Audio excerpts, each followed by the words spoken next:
গুই সাপ জাতীয় একটা প্রাণীর কথা সহিহ বুখারীতে এসেছে, যেটা আমাদের বাংলাদেশে অনেক এলাকায় সান্ডা বলে থাকে। তো এই গুই সাপ জাতীয় প্রাণী খাওয়া কিন্তু হারাম নয়। আমরা সহিহ বুখারীর বর্ণনায় জেনেছি যে আল্লাহ রাসূল সাল্লাল্লাহু আলাইহি ওয়াসাল্লামের স্ত্রী মাইমুনা রাদিয়াল্লাহু তাআলা আনহার বাসায় আল্লাহ রাসূল সাল্লাল্লাহু আলাইহি ওয়াসাল্লাম সহ অনেক সাহাবারা খেতে বসেছিলেন। সেখানে একটা প্লেটে গুই সাপকে ফ্রাই করে দেওয়া হয়েছিল। তো রাসূল সাল্লাল্লাহু আলাইহি ওয়াসাল্লাম খেয়াল না করে সাধারণ গোশত মনে করে সেখানে তিনি হাত দিচ্ছিলেন। তখন অনেক সাহাবারা, মহিলা সাহাবারা বললেন, ইয়া রাসূলুল্লাহ, এটা তো দব, এটা তো গুই সাপ। এই কথা শুনে আল্লাহ রাসূল সাল্লাল্লাহু আলাইহি ওয়াসাল্লাম সেখান থেকে হাতটা সরিয়ে নিলেন। তো এই দৃশ্য দেখে খালিদ ইবনে ওয়ালিদ রাদিয়াল্লাহু তাআলা আনহু উনি জিজ্ঞেস করলেন, ইয়া রাসূলুল্লাহ, গুই সাপ খাওয়া কি হারাম?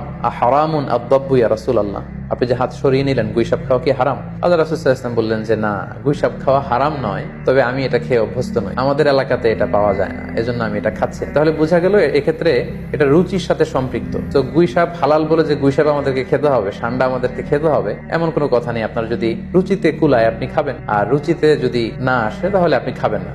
কোনো স্কলাররা বলেছেন যে সাগরের প্রাণী খাওয়া তখন জায়েজ হবে যদি সেটা সবসময় সাগরে বসবাস করে, অর্থাৎ সেটা জলজ প্রাণী হতে হবে। কিছু সময় জলে থাকে, আবার কিছু সময় স্থলে থাকে, এ জাতীয় প্রাণী খাওয়া যাবে না। যেমন ব্যাঙের কথা ওনারা উল্লেখ করেছেন। আল্লাহ রাসূল সাল্লাল্লাহু আলাইহি ওয়াসাল্লাম ব্যাঙ হত্যা করতে নিষেধ করেছেন, আর যে প্রাণী হত্যা করা নিষেধ সেটা খাওয়াও নিষেধ, সো ব্যাঙ খাওয়া যাবে না। এক্ষেত্রে ওনারা কুমিরের কথা উল্লেখ করেছেন, কারণ কুমির পানিতেও থাকে আবার ডাঙ্গাতেও থাকে, আর কুমির হচ্ছে খুবই ফেরোসাস, খুবই হিংস্র প্রকৃতির প্রাণী। সো এটার গোশত খেলে ওইটার একটা অ্যাটিটিউড মানুষের মধ্যেও চলে আসতে পারে। এজন্য শুধু মালিকি মাযহাবে কুমির খাওয়াকে ওনারা অ্যালাউ করেছেন, বাকি সব স্কলাররা কুমির খেতে নিষেধ করেছেন। এক্ষেত্রে আমরা কচ্ছপের কথা উল্লেখ করতে পারি। কচ্ছপ শুধু পানিতেই থাকে না, কচ্ছপ পানিতেও থাকে, আবার কচ্ছপ স্থলেও থাকে। তো এক্ষেত্রেও স্কলাররা কচ্ছপের ব্যাপারে দ্বিমত পোষণ করেছেন। তবে শাফি মাযহাবে কচ্ছপ খাওয়া জায়েজ, তবে সেক্ষেত্রে ওনারা শর্ত আরোপ করেছেন যে এটাকে স্লটার করে, জবাই করে তারপরে কচ্ছপের মাংস খেতে হবে। শামুকের কথা, ঝিনুকের কথা, কাঁকড়ার কথা, সো এগুলো খাওয়া হানাফি স্কুল অফ থটে মাকরু বলা হয়েছে। ওনারা মনে করেন যে এগুলো মাছ জাতীয় প্রাণীর অন্তর্ভুক্ত নয়, বরং এগুলো দেখতে অনেকটা কীট পতঙ্গ বা পোকামাকড়ের মতো, এগুলো জলজ প্রাণী, ফলে এগুলো খাওয়া যাবে না।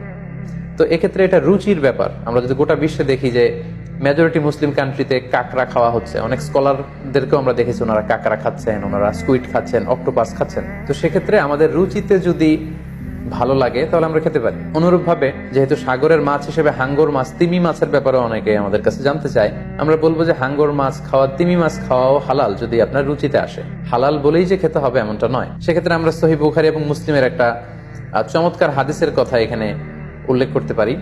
সেখানে আমরা জেনেছি যে সাহাবাদের একটা দলকে আল্লাহ রাসূল সাল্লাল্লাহু আলাইহি ওয়াসাল্লাম একটা নৌ সফরে পাঠিয়েছিলেন। বেসিক্যালি কুরাইশদেরকে আটকানোর জন্য সাওয়াহিলি পথে, সাগরের উপকূল দিয়ে ওনারা গিয়েছিলেন। সাথে খাবার ছিল না, খেজুর ছিল, খেজুর শেষ, গাছের পাতা পেরে পেরে ওনারা খেতেন। হঠাৎ প্রচন্ড ক্ষুধার্ত অবস্থায় 300 জন সাহাবীর একটা কাফেলা, তারা সাগর